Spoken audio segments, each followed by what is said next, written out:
it was very, very full of things growing out of the ground, and in a very haphazard way. It was kind of crazy. And the first thing I did was I took everything out except for the superstars. Like, I had some heirloom irises that really were the reason why I bought this house. There's these heirloom yellow irises. Unfortunately, they're over now, but and then there was purple ones back here, and that was, you know, my grandmother saying, like, this is your spot. I feel very connected to Mother Nature, and I feel like as humans we have lost our connection to the earth. And so my vision for my front yard is to have a lot of fruit that anybody in the neighborhood can just come and pick it.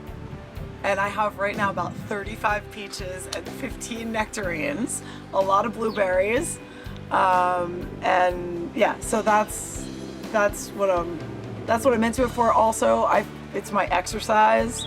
I go out in the mornings and I just get in the dirt and I start creating, and you know, just allow myself to, like, really just fall into it, and I'm moving this here and there, and it's really good for my body. It's good for my soul. I feel like so much better afterwards, and I can see, like, what I've created, which gives me a lot of satisfaction. And then other people enjoy it too, which is even better.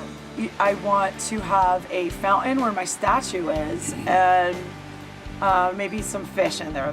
That's like a koi pond right there, like in front of the driveway.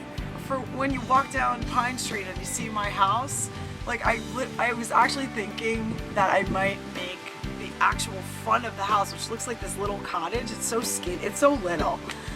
You know, I want it to kind of look like this, like, feminine, inviting, very nurturing space.